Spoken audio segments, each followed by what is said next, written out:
आपको क्यों लगता है कि वो एक पागल है? आपको क्यों लगता है कि वो पागल की तरह हरकत कर रहा है? आखिर क्या हो गया जो वो पागल की तरह कर रहा है? कभी आपने सोचने का कोशिश किया है? बताइए। एक राइटर है हमारे लिटरेचर में, because we are the part of literature, we are discussing here the writer called Sigmund Freud, है ना, हियर। वो बोलता है कि कॉन्शियस पार्ट, सब conscious part and unconscious part of brain, ये तीनों मौजूदगी होना बहुत जरूरी है। अगर ये तीनों को मौजूदगी ना हो तो इंसान इंसान कुछ भी कर सकता है ना, कैसे भी बिहेव करने लगता है। इसको और बेहतर से समझने के लिए, है ना, हम लोग कॉन्शियस पार्ट, सब कॉन्शियस पार्ट और अनकॉन्शियस पार्ट को अच्छे तरीके से समझेंगे। It is very useful for the aspirants who are actually preparing for UGC NET exam, right? So पागल सर, क्यों लोग क्यों बोलता है कि ये पागल हो गया, ये पागल हो गया, ये पागल हो गया है, ऐसा हरकत कर रहा है, वो ऐसा कर रहा है, तो क्या है? चलो बताते हैं कि इंसान पागल कैसे होता है। इंसान के ब्रेन में तीन चीजें प्रोवाइड की गई है: कॉन्शसनेस, सब कॉन्शसनेस और अनकॉन्शसनेस।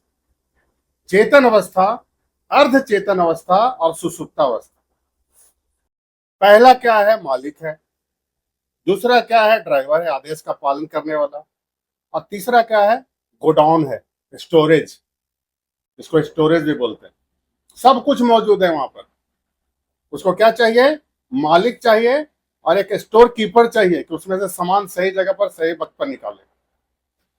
तो एक नॉर्मल इंसान में ये तीनों चीजें मौजूद होती हैं: मालिक भी, चालक भी, ड्राइवर भी, और गोडाउन भी, स्टोरेज भी। और जिस व्यक्ति में केवल गोडाउन रह जाता है, यानी अनकॉन्शसनेस ही रह जाता है, और कॉन्शसनेस और सब कॉन्शसनेस गायब हो जाता है, वो व्यक्ति पागल हो जाता है। काहे? वो वो देखिए, पागलपन क्या करता है? पागल क्या करता है? कब हंसना है, कब रोना है, उसे पता नहीं, है ना। उसको नहीं पता, इसलिए कभी हंसता है, कभी रोता है, कभी कपड़े फाड़ता है। क्यों? क्योंकि उसका मालिक और जो ड्राइवर है, आदेश का पालन करने वाले, ये दोनों नहीं है।